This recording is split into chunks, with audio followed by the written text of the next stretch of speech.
로마서 8장 26절에서 27절 말씀 시작.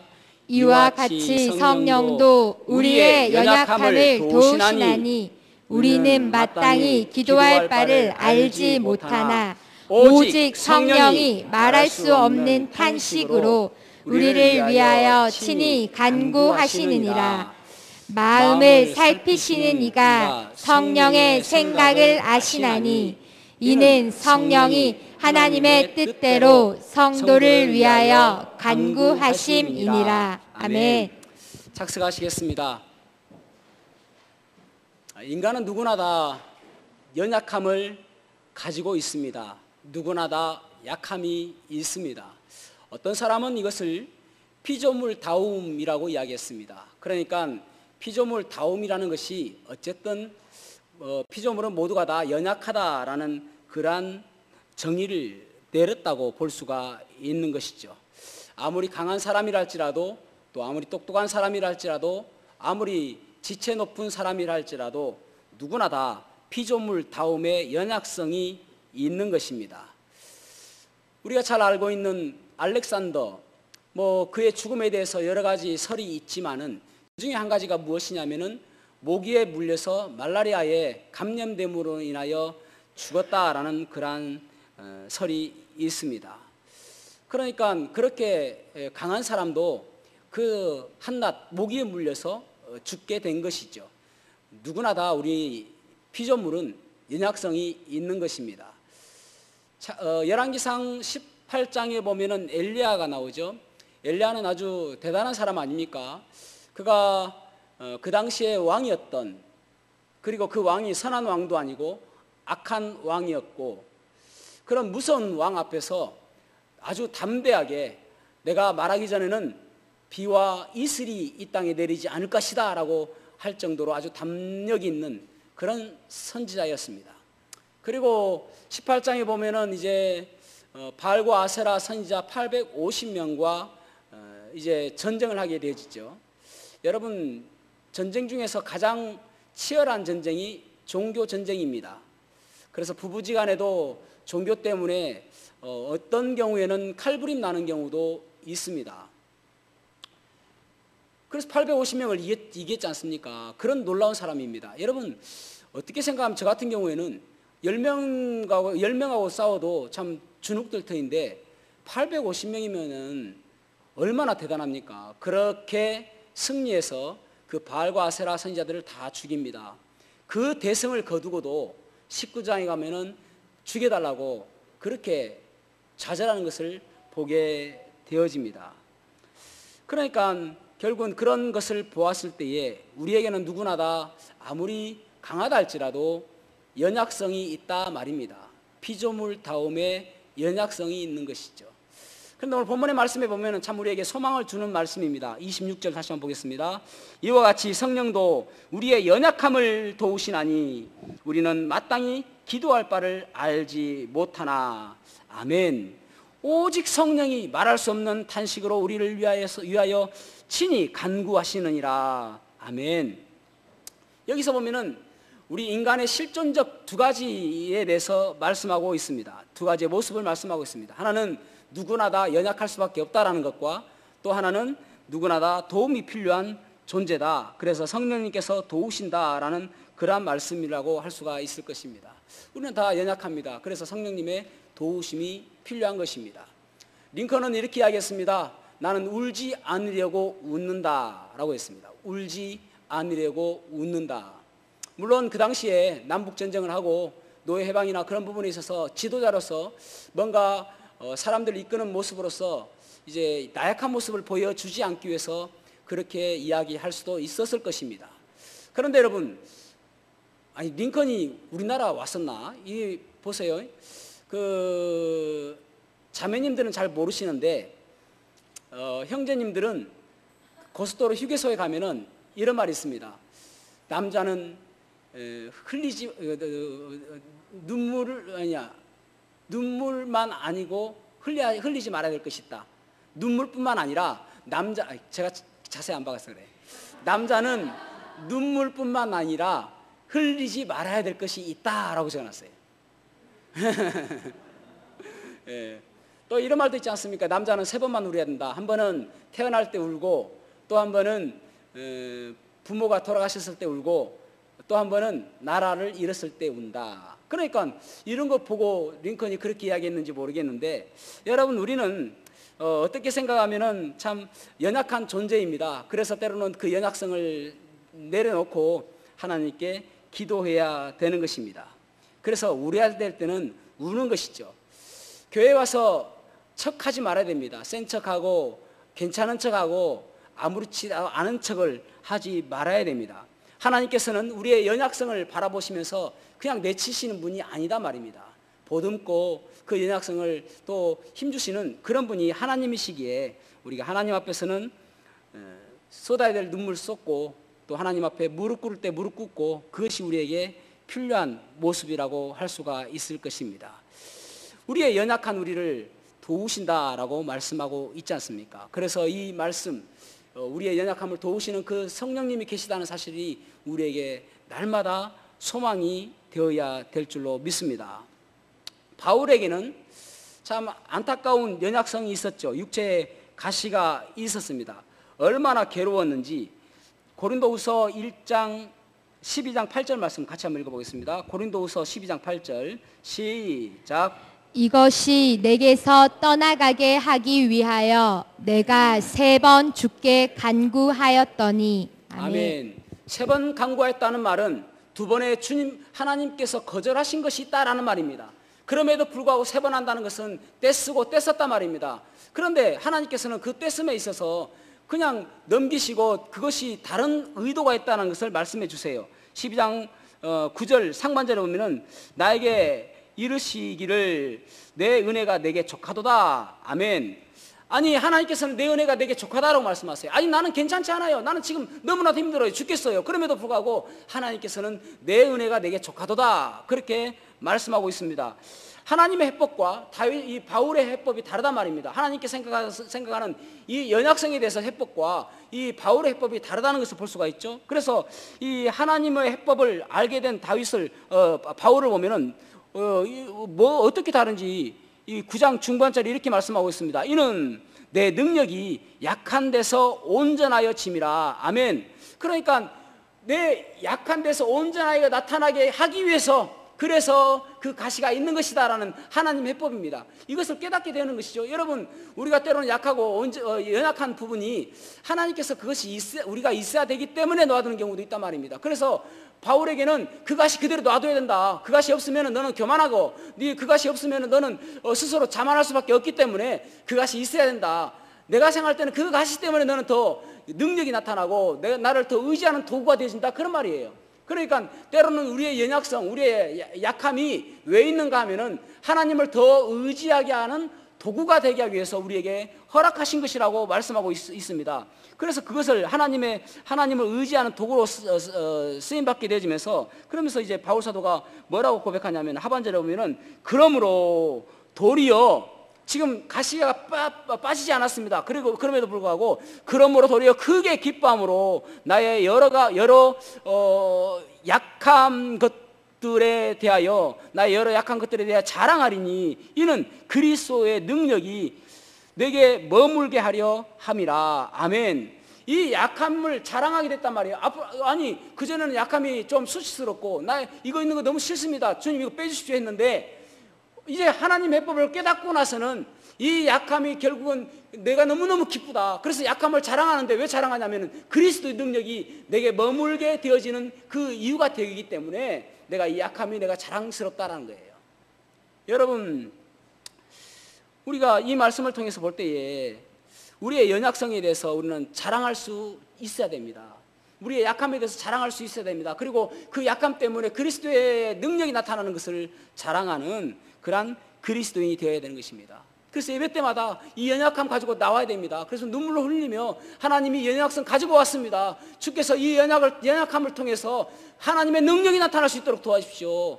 그런 기도가 우리에게 있어야 되는 것입니다. 그때에 내 연약함이 자랑으로 되어지고 그 자랑을 통해서 주님의 능력이 머물게 되어지는 것입니다. 그래서 이 바울 사도가 그것을 깨달은 그 이치, 그 해법을 깨달은 그 고백이 무엇이냐면은 고린도후서 4장 7절이에요. 자, 고린도후서 4장 7절. 고린도후서 4장 7절 시작. 우리가 이 보배를 질그릇에 가졌으니 이는 심히 큰 능력은 하나님께 있고 우리에게 있지 아니함을 알게 하려 함이라. 아멘. 나는 질그릇입니다. 나는 깨지기 쉬운 질그릇입니다. 그리고 이 보배가 내 질그릇에 담겨 있는 것이 더 귀한 것입니다. 그 진리를 깨닫게 되었단 말입니다. 여러분, 우리가 이 피조물 다음의 연약성 가운데서 우리가 어떻게 살아야 될 것인가, 오늘 본문의 말씀을 통해서 연약함을 도우시는 성령님이라는 제목으로 말씀을 나누겠습니다. 연약함을 도우시는 성령님. 첫째, 우리는 연약한 존재임을 인정해야 합니다. 우리는 연약한 존재임을 인정해야 됩니다. 오늘 26절 말씀 다시 한번 보면은 이와 같이 성령도 우리의 연약함을 도우시나니 우리는 마땅히 기도할 바를 알지 못하니 오직 성령이 말할 수 없는 탄식으로 우리를 위하여 친히 간구하시느니라. 아멘. 성령님께서 도우시는 사람은 어떤 사람이라고요? 연약한 사람. 그러니까 성령님께서 도우시는 사람의 전제 조건이 무엇인가 하면은 연약한 사람이다 라고 말씀하고 있습니다. 그래서 여러분, 로마서 5장 6절 말씀 읽어보겠습니다. 로마서 5장 6절 시작. 우리가 아직 연약할 때 기약대로 그리스도께서 경건하지 않은 자를 위하여 죽으셨도다. 아멘. 아멘. 연약성을 가지고 있는 사람, 내가 연약하다는 인정을 가지고 있어야 복음의 능력이 나타난다는 말입니다. 그러니까 여러분, 나는 도저히 십자가의 능력이 없으면 절망적인 사람입니다. 나는 주님께서 나를 구원하지 않으셨으면 나는 죽었던 사람입니다 라고 고백할 수 있는 것이 무엇입니까? 내가 연약한 존재라는 것이 드러날 때에 드디어 나에게서 복음의 능력이 나타나게 된 것입니다. 그래서 여러분, 교회에서 우리가 내 자랑보다는 내 연약성을 더 자랑하고, 사람들 보면 교회 와서 참 자랑 많이 합니다. 그죠? 처음에는 자기 자녀들 자랑했다가, 자기 자녀가 크면 손주들 자랑했다가, 나중에는 심지어 개 자랑합니다. 개. 어떤 사람은요, 아이고 나는 참 복도 많아, 아무거나 데리고 왔는데 그렇게 똑똑한지 몰랐어. 뭘 자랑할 게 없어가지고 개까지 자랑한단 말입니다. 집에 가면 이제 허전한 거예요. 괜한 자랑을 했구나 하는 생각이 드는 거예요. 육신의 자랑을 할 것이 아니라 내가 연약한 그 연약함 가운데서 하나님의 강하심을 자랑하는 그런 모습이 우리에게 되어져야 되는 것입니다. 그때에 비로소 이 바울 사도가 고백했던 것처럼 그러므로 도리어 크게 기뻐하노니 여러 약한 것에 도리어 하나님께서 여러 약한 것을 자랑하리니 그리스도의 능력이 내게 머물게 하려 함이라. 내가 약한 것을 크게 자랑하는 것은 내 약함 때문에 주님께서 나를 통해서 일하시고 나를 통해서 역사하신 것을 자랑하게 된다는 말입니다. 내 약함 때문에 그리스도의 능력이 내게 머물게 되는 것을 자랑하게 된다 말입니다. 우리는 틈만 나면 내 약함 자랑하고, 틈만 나면 그리스도 자랑하고, 틈만 나면 그리스도께서 나를 위해서 일하신 것을 자랑하는 그런 모습이 되어야 되는 것입니다. 히스기야 보십시오. 이사야 38장 1절에 보면은 히스기야에 대해서 이렇게 이야기합니다. 그때에 히스기야가 병들어 죽게 되니. 아멘. 참 안타까운 일이죠. 히스기야는 왕입니다. 권력이 있는 왕이었습니다. 그럼에도 불구하고 이 병이 비껴나가지 않았습니다. 여러분, 병은 그 사람이 똑똑하건 그 사람이 믿음이 좋은 사람이건 그 사람이 어떤 사람이든 간에 비껴가지 않습니다. 그래서 이게 히스기야가 병들어 죽게 되었다라고 말씀하고 있습니다. 그래서 인생을 이렇게 나눠서는 안 됩니다. 고통이 있는 사람과 고통이 있는 인생과 고통이 없는 인생으로 두 가지로 나눠서는 안 된단 말입니다. 어떻게 나눠야 되는가? 누구에게나 다 고통이 있고 누구에게나 다 연약함이 있지만은 그 연약함 가운데서 올바로 반응하는가 아니면 올바르지 않게 반응하는가, 이렇게 두 종류로 나누어야 되는 것입니다. 히스기야의 태도가 어떤가? 2절 말씀 보십시오. 38장 2절에 보면은 히스기야가 얼굴을 벽으로 향하고 여호와께 기도하여. 아멘. 히스기야는 어떻게 했는가? 얼굴을 벽으로 향했다라고 말씀하고 있습니다. 여러분 우리는 어떻습니까? 히스기야는 병들어 죽게 됐을 때 얼굴을 벽으로 향했다는 말은 무슨 말이냐면은 내 소망은 오직 하나님밖에 없습니다. 내가 다른 거 바라보지 않겠습니다. 내가 다른 데 소망 두지 않겠습니다. 하나님께서 고쳐주셔야만이 됩니다라고 다른 거 바라보지 않는 거예요. 우리는 어떻습니까? 평소에는 찬양 잘해요. 평소에는 기도 잘해요. 평소에는 믿음이 좋은 것처럼 보여집니다. 그런데 정말 중요한 결정을 해야 될 때, 그때에 내가 병들고 내가 힘들고 내가 어려울 때에 그때 어떻게 반응하고 있냐는 말입니다. 그때가 가장 중요할 때거든요. 히스기야는 지금 벽을 향해서 바라보고 있다. 3절 말씀 보십시오. 그러니까 어떻게 되냐면 이르되 여호와께 구하오니, 지금 히스기야가 벽을 향해서 그렇게 이야기합니다. 여호와께 구하오니 내가 주 안에서 진실과 전심으로 행하며 주의 목전에서 선하게 행한 것을 기억하옵소서 하고 히스기야가 심히 통곡하니. 아멘. 여러분, 여기 인간의 한계가 있지 않습니까? 그런데 히스기야는 어떻게 합니까? 뭐 간단해요. 심하게 통곡했다라고 말씀하고 있습니다. 심하게 통곡했다. 그러니까 히스기야가 이 왕이잖아요. 그런데 심하게 통곡했다라고 말씀하고 있습니다. 여러분, 사람은요, 대부분 사람들은 이 두 가지 중에 하나를 택합니다. 세상을 향해서 얼굴을 돌리든지 하나님을 향해서 얼굴을 돌리든지. 세상을, 만약 히스기야가 세상을 향해서 얼굴을 돌렸다면은 신하들을 시켜서 약재를 구해와라, 또 용한 의원을 데려와라, 그렇게 했겠죠. 그러나 하나님께 시선을 고정시키니까 통곡하는 것입니다. 하나님 고쳐주십시오. 하나님만이 우리의 나의 소망입니다라고 이야기하잖아요. 그러니까 하나님께서 어떻게 하시는가?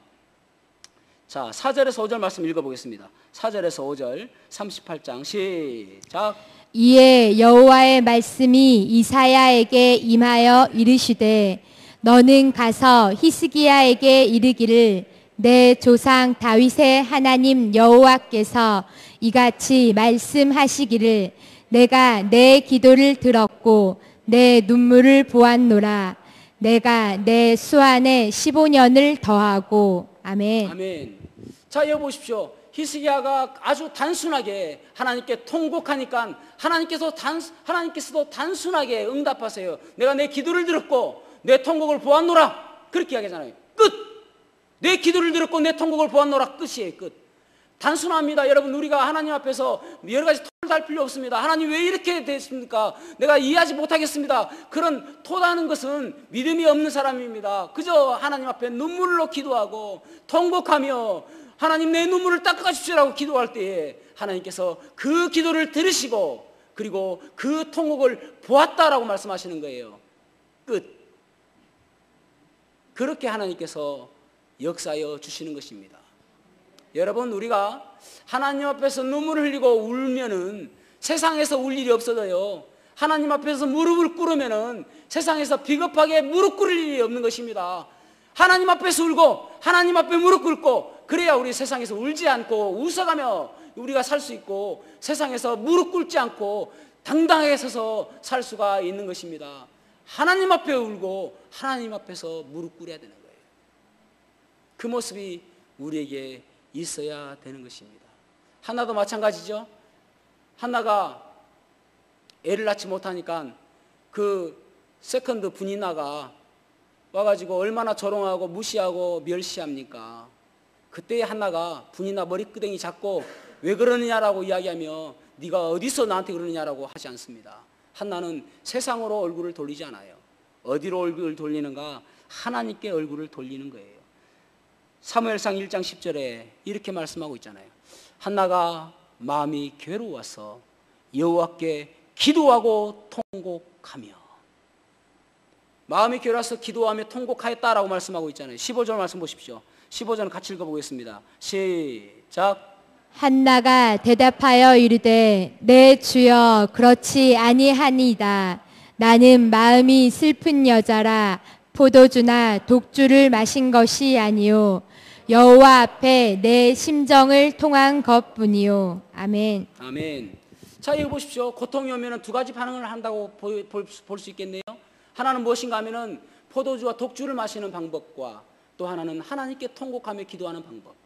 그러니까 포도주와 독주를 마시면은 당장은 잊어버리고 기억나지 않는 것처럼 보여지지만 이내 다시 그것이 고통으로 찾아오고 또 아침에 일어나면 머리만 아프고 이런 해결되지 않습니다. 그런데 한나는 무엇입니까? 한나는 올바른 방법으로 가잖아요. 하나님께 기도하잖아요. 통곡하며.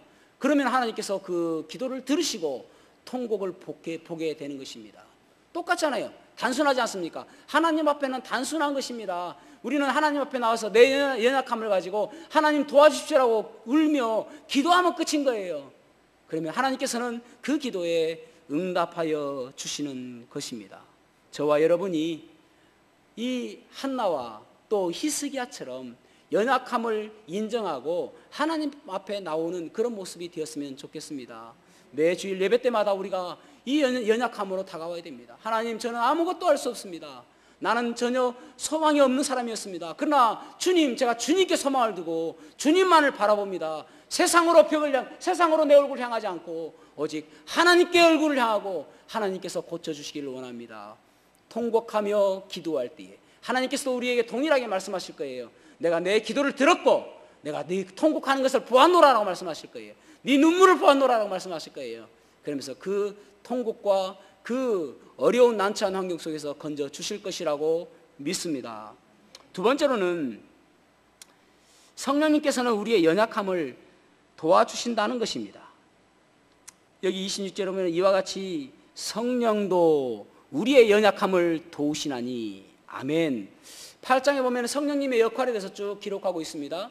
8장 1절과 2절에 보면 성령님께서는 우리에게 어떤 역사를 하시는가 거듭나게 해주신다라고 말씀하고 있잖아요. 그러므로 이제는 그리스도 예수 안에 있는 자에게는 결코 정죄함이 없나니 이는 그리스도 예수 안에 있는 생명의 성령의 법이 죄와 사망의 법, 죄와 사망의 능력에서 너를 해방하였습니다.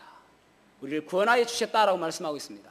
그러면서 너희에게 생명과 평안을 주신다라고 말씀하세요. 그러면서 너의 육신의 그 죄악의 모든 죄악된 것들을 내가 제거하여 주신다라고 말씀하세요. 그래서 영으로 살아갈 수 있는 사람으로 만들어 주신다라고 말씀하세요. 그러면서 26절부터 뭐라고 이야기했습니까? 연약함을 도우신다라고 말씀하세요. 연약함을 도우시는 방법은 여러 가지가 있을 수 있죠. 그런데 왜 기도를 말씀하시는가? 우리가 연약하여지고 낙심하고 우리가 힘들었을 때에 가장 하기 힘든 것이 무엇인가? 기도이기 때문에 그렇습니다. 기도하지 못하고 기도할 힘도 잃어버리고 그래서 그저 울고만 있는 것이 우는 것이 기도가 아니에요, 여러분. 기도는 하나님을 바라보고 소망을 두는 것입니다. 그때에 성령님께서 도와주신다라고 말씀하고 있어요. 그래서 여러분, 여기 성령님께서 일하시고 성령님께서 도우시는 전제 조건이 무엇인가 하면은 우리가 연약할 때입니다. 결국은 우리가 연약해야 성령님께서 도와주신다라는 말입니다. 그런데 여기서 우리가 조금 아쉬운 번역이 무엇이냐면은 성령도라는 번역입니다. 성령도라는 말은 also라는 단어인데 또한이라는 단어거든요. 또한이라는 단어는 전혀 다른 것이잖아요. 그러니까 이때까지 성령님은 계속 가만히 계시다가 이제 성령도 하니까 성령님이 이제 나타나셔서 우리를 도우시는 것처럼 오해할 수 있지 않습니까? 이 번역을 볼 때에. 그래서 이 번역은 사실은 아쉬운 번역입니다. also라는 것은 여러 가지 이때까지 성령님께서 역사하셨는데 그 주체가 성령님으로 계속 가야 되는 것이거든요. 그러니까 또한이라는 이 단어는 그러니까 여러 가지 그 사역들 가운데서 또한 이렇게 다른 사역을 이야기하셔야 되지 주체가 달라진 것처럼 그렇게 하면 안 된단 말입니다. 그래서 이것을 성령이라고 번역하는 것이 올바른 번역이에요. 그러니까 우리의 연약함을 아시나니 성령이 우리를 도우신다. 성령님께서 도와주신다. 그렇게 번역해야 올바른 번역이라고 할 수가 있겠죠. 그 다음에 성령님은 우리가 다른 말로 보혜사라고 이야기합니다. 우리 파라클레토스라는 헬라 단어거든요. 파라클레토스. 그런데 이거 파라클레토스라는 말을 우리나라 성경으로는 보혜사라고 번역했는데 이 파라클레토스를 여러 나라 말로 번역했는데 참 그 성경 가운데서 헬라어를 번역할 때에 진짜 까다로운 것 중에 하나가 파라클레토스라는 단어입니다. 그러니까 보혜사는 무슨 뜻이냐면은 보살피고 은혜를 베푸시는 분이란 뜻이거든요. 그러니까 되도록이면은 이 한 단어에 여러 가지 것을 넣으려고 하다 보니까 보살피고 은혜를 베푸시는 분 해서 보혜사라고 했단 말입니다. 예를 들어서 영어에서는 이 보혜사를 뭐라고 번역했냐면은 comfort, 위로자, 또 메디에이터, 중보자, 그 다음에 또 헬퍼, 돕는 자, 그 다음에 카운셀러, 상담자, 이런 여러 가지 단어로 번역했습니다. 그러니까 한 가지 단어로 번역하기가 너무나도 풍부한 의미를 갖고 있단 말입니다. 보혜사는. 그러니까 우리나라 성경에서는 그냥 에이 몰라 보혜사 이렇게 해놓은 거예요. 필리핀 남부에 쫄로이노 모로라는 쫄로이노 모로 족속이 있는데, 그 쫄로이노 모로족은 뭐라고 이 보혜사를 번역했냐면은 계속하여 옆에 서서 같이 가시는 분이다. 계속해서 옆에 서서 같이 가시는 분이다 라고 번역을 했습니다. 그러니까 보혜사 성령님께서 계속해서 같이 가시는 분이시다. 우리가 이제 제일 중요한 말이에요. 오늘 설교 중에서 가장 중요한 이제 말이 나오니까 앞에 거 다 잊어버려도 괜찮아요. 이것만 기억하셔도 오늘 엄청난 걸 건져 가시는 겁니다. 이제 성령님께서 우리의 연약함을 도우신다라고 말씀하고 있는데, 돕다라는 이 헬라 단어가 무슨 단어냐면은 쉬 난티 람바노 마이라는 단어입니다. 쉬 난티 람바노 마이. 이 말은 무슨 말이냐면은 그 원어 사전에서 제가 찾아봤는데 이렇게 되어 있습니다. 함께 잡다, 획득하기 위해 함께 싸우다, 함께 붙잡다. 계속 반복되고 있는 단어가 뭐죠? 함께라는 단어입니다. 함께. 그러니까 성령님께서 우리를 도와주시는데, 예를 들어서 어떤 사람이 통나무를 무겁게 짊어지고 가는 사람이 있습니다. 그러면은 힘 있는 사람이 와서 그 통나무 내가 들어줄게, 너 쉬어. 그게 아니라 함께 들자. 이 함께입니다. 그러니까 너 통나무 저 끝 잡아, 나는 이쪽 잡을게. 막 잡다라는 뜻도 있거든요. 막 잡다, 맞잡다, 함께 잡다라는 말입니다. 그러니까 그런 의미를 갖고 있습니다. 찰스 스펄전 목사님은 이 단어를 어떻게 해석을 했냐면요, 어부 아버지가 있습니다. 그래서 노를 젓는 어부 아버지가 있는데 아들에게 노지라는 것을 가르쳐 주는 것입니다. 아들에게 이야기합니다. 아들아, 이 노지라는 것은 물론 힘도 있어야 되지만은 자세가 중요하다. 그래서 오른발을 배 그 위에 딱 놓고, 그리고 바닥에 왼발을 놓고, 그리고 오른손과 왼손으로 딱 잡고 저어라. 그러면은 이 노를 져서 배가 갈 수 있다라고 이야기해 줬습니다. 아들이 딱 와서 이제 노를 젓는 거예요. 져집니까 안 져집니까? 안 져지잖아요. 힘이 없으니까. 그래서 이걸 막 끙끙거리면서 잘 못하고 있습니다. 아버지가 가만히 보면서 아니 그렇게 잘해봐 그러면서 이제 아버지가 빙그레 웃으면서 안 되거든요. 그래서 뒤에 와가지고 아들을 꼭 안고, 그리고 그 손에 아버지 손을 딱 포개가지고 그리고 노를 젓는 거예요. 그러니까 노가 잘 져져요. 그래서 배가 앞으로 가는 것입니다. 이 함께 잡다라는 말은 그런 말입니다. 돕다라는 말은. 이 쉬난티 람바노 마이라는 단어가 또 어디에서 쓰였냐면은 누가복음 10장 40절 이하에서 나옵니다. 누가복음 10장 40절 이하에는 예수님께서 12제자들과 함께 이제 마리아와 마르다 집에 방문하였습니다. 신방을 간 것이죠. 그러니까 10여 명의 장정들이 집에 오니까 얼마나 꽉 차겠습니까? 그래서 마르다가 막 나가지고 접대할 음식들을 막 준비합니다. 그런데 이 싹둑머리 없게 마리아는 예수님 딱 그 발 앞에 앉아가지고 예수님 말씀만 듣고 있는 거예요. 언니는 지금 열심히 막 찌짐 굽고 전 굽고 막 잡채 막 하려고 막 하고 있는데 이 철없는 이 마리아가 딱 그렇게 있는 것입니다. 그래서 마리아가 주님께 이야기하잖아요. 주님, 아이고 제가 철이 없어서 그렇습니다. 제 마리아한테 가서 언니를 좀 도와달라고 해주십시오. 이 돕다라는 단어가 쉬난티 람바노마이라는 단어입니다. 그러니까 이 말은 무슨 말이냐면은 함께 한다는 말입니다. 함께. 그래서 여러분 여기서 성령님께서 여기 무엇을 우리를 도우신가 하면은 기도할 자 26절 말씀 다시 한번 읽어봅시다. 26절 시작. 이와 같이 성령이 우리의 연약함을 도우시나니 우리는 마땅히 기도할 바를 알지 못하나 오직 성령이 말할 수 없는 탄식으로 우리를 위하여 친히 간구하시느니라. 아멘. 아멘. 여기 보면 성령이 우리를 도우시는데 어떤 것을 도우시는가 하면은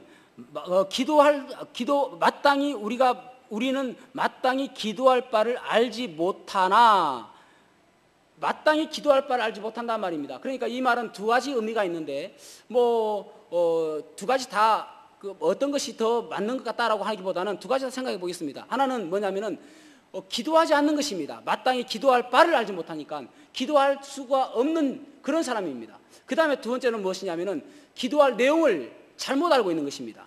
그러니까 그 두 가지를 다 성령님께서 도우신단 말입니다. 여러분, 여기에 정말 중요한 것이 무엇이냐면은, 많은 사람들이 오해하는 것이 무엇이냐면은 내 대신 성령님께서 대신 기도한다라고 그렇게 생각하는 사람들이 많습니다. 그러니까 성령님께서 우리를 위해서 중보 기도하시는데 말할 수 없는 탄식으로, 그러니까 안타까워하는 마음으로, 내가 너무 힘들어가지고 기도하지 못하고 이제 한숨만 푹 쉬면서 아이고 어떻게 할꼬 이렇게 하면 좋겠는데 하는데, 그 기도를 성령님께서 대신 하나님께 기도한다, 중보 기도해 주신다, 그렇게 이해하는 분이 너무나도 많단 말이에요. 이 본문 가지고 여러분 이야기해 보면은 거의 열에 9번 그렇게 열에 10명 거의 다 이야기할걸요. 그런데 여러분, 여기에서 정말 중요한 단어가 뭐라고요? 함께라는 단어입니다. 그러니까 성령님 우리를 도우시는데 그냥 우리가 기도하지 못하는 거, 기도하지 않는 거, 그것을 내버려두고 너 여기 쉬어라, 내가 대신 기도할게, 그게 아니라 함께 기도하도록, 함께 하나님께 기도하도록 도우신단 말입니다. 그래서 성령님도 우리를 위해서 친히 간구하시는데 함께라는 단어가 있어야 된단 말입니다. 함께 기도한다, 함께 우리의 중보 기도를 한다. 그래서 우리를 으쌰으쌰해서 기도할 수 없는데 이 기도할 수 있도록 힘주시고, 그래서 일으켜 세우시고 그렇게 기도할 수 있도록 해주신단 말입니다. 두 번째로는 기도할 내용을 잘못 알고 있단 말입니다. 사람들이 내가 기도할 것이 무엇인지를 잘 모르고 있어요. 그러니까 그냥 기도만 하면 되는 줄 알고, 여러분, 우리는 기독교는 종교가 아닙니다. 종교는 신에게 뭔가 얻기 위해서 숭배하는 것을 종교라고 이야기합니다. 뭔가 얻기 위해서. 기독교는 그런 신을 설득시키는 그런 종교가 아니에요. 기독교는 예수 그리스도와 내가 관계를 맺는 것입니다. 인격적인 관계, 나를 위해서 십자가에 달려 돌아가신 예수 그리스도를 내 주인으로 섬기는 인격적인 관계를 맺기 때문에 이것은 관계이지 종교가 아니다 말입니다. 자, 그렇다면은 여기 아까 말씀드린 것처럼 많은 사람들이 그냥 종교처럼 신을 설득해서 내가 원하는 것을 얻는 것, 정요석이라는 분이 기도냐 주문이냐라는 책을 썼어요. 그 책에 보면 이런 재미있는 내용이 나옵니다. 우리나라 골프 선수 가운데 배상문이라는 골프 선수가 있습니다. 배상문. 이 배상문 선수가 2013년 PGA 챔피언십 골프 대회에서 우승했습니다. 그리고 이제 그 2년 전에 2011년 PGA 자격 시험을 하는데, 골프 선수로서 자격 시험을 하는데 합격했습니다. 그래가지고 이제 인터뷰를 한 내용이에요. 그래서 배상문 선수가 뭐라고 이야기하면은 우리 어머니 기도빨이 셉니다라고 했습니다. 우리 어머니의 기도빨이 셉니다. 그러면은 우리가 보통 생각할 때, 이 배상문 선수가 참 기도빨이 세구나, 엄마가 믿음의 사람이구나, 그래서 기도를 열심히 하시는구나라고 생각하잖아요. 그리고 나서 2013년도에 이제 PGA 챔피언십에서 우승을 했단 말입니다. 그리고 엄마의 인터뷰가 나왔습니다. 그러니까 엄마가 뭐라고 이야기했냐면은 배상문 선수가 우승한 것에 대해서 이야기하기를, 아이고 부처님이 내 기도를 들어주셨네요 라고 했습니다. 그리고 배상문 선수도 뭐라고 이야기하냐면은 제가 골프 경기를 할 때에 한국은 새벽인데 그때마다 저희 어머니는 절에 가셔서 새벽 불공을 드리는 시간이라 부처님이 우리 어머니의 기도를 잘 들어주신 것 같습니다 라고 했습니다. 여러분, 일반적인 종교, 미신은 어떻게 하면 신을 설득시킬까 이렇게 생각하고 있는 거예요. 그래서 어떤 무당에게 간다든지 했을 때에 그 무당이 얼마나 인격적이냐, 얼마나 나쁜 사람이냐, 그거 전혀 관심이 없습니다. 내 소원만 들어주면 돼요. 얼마나 용하냐가 중요한 것이지 그 사람이 얼마나 인격적인가 중요하지 않습니다. 그게 미신이단 말입니다. 미신은 내 뜻을 관철시키는 게 미신이에요. 그런데 우리의 기독교, 우리 믿음은 무엇이냐면은 하나님의 뜻을 우리가 내 뜻에 맞추는 거예요. 그러니까 하나님의 뜻을 내 삶 속에서 맞추는 것이 우리 믿음이란 말입니다.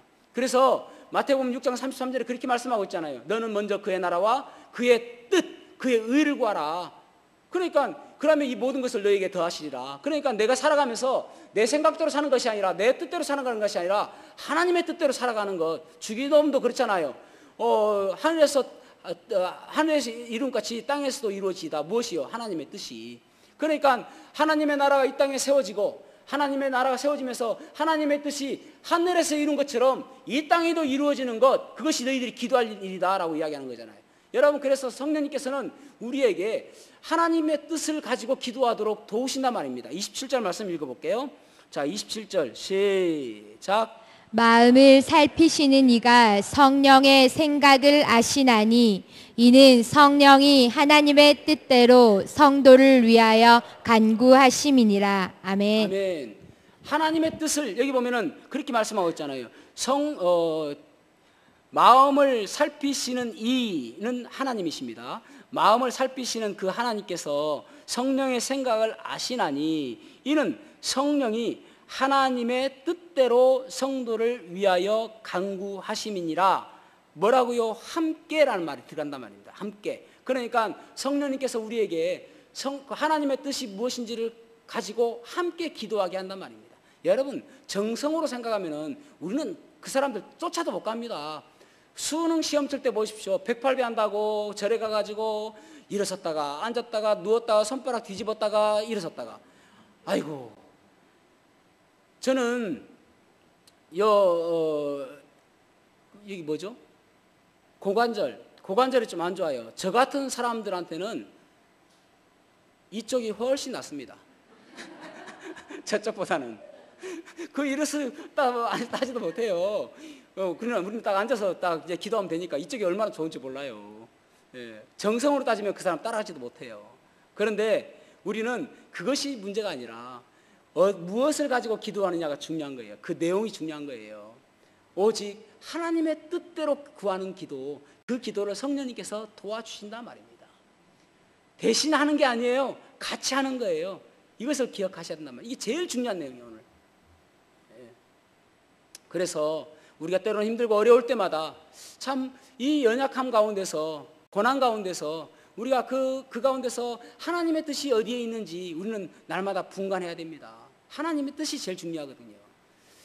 페니 제이 크로스비라는 분이 계세요. 1820년 3월 24일 날 미국에서 탄생했습니다. 그리고 6주 만에 맹인이 되었습니다. 안타깝죠. 그런데 이제 왜 그러냐면은 의사가 참 그 돌팔이 의사예요. 돌팔이 의사가 약물을 잘못 써가지고 6주 만에 그 아기가 맹인이 되어버렸어요. 그 가운데서 이제 누가하고 같이 살았냐면은 할머니하고 엄마하고 이 페니하고 3명이 살았습니다. 아버지는 일찍 돌아가시고요. 그때 이 할머니가 이 어머니에게 뭐라고 이야기하냐면은 이렇게 이야기합니다. 얘야, 나도 마음이 아프고 슬프다. 하지만 우리에게 일어난 일들로 인해 하나님을 원망하는 일이 없었으면 좋겠다. 하나님은 참 좋으신 분이란다. 그분은 우리가 알지 못하는 더 좋고 더 큰 계획을 가지고 계신 것이 분명하다. 그러니 그분께 더 가까이 가며 신뢰하자. 그렇게 이야기합니다. 엄마는 이제 가정의 생계를 위해서 밖으로 일하시고 할머니가 주로 이 페니를 키웠습니다. 그래서 페니의 눈과 귀가 되어줍니다.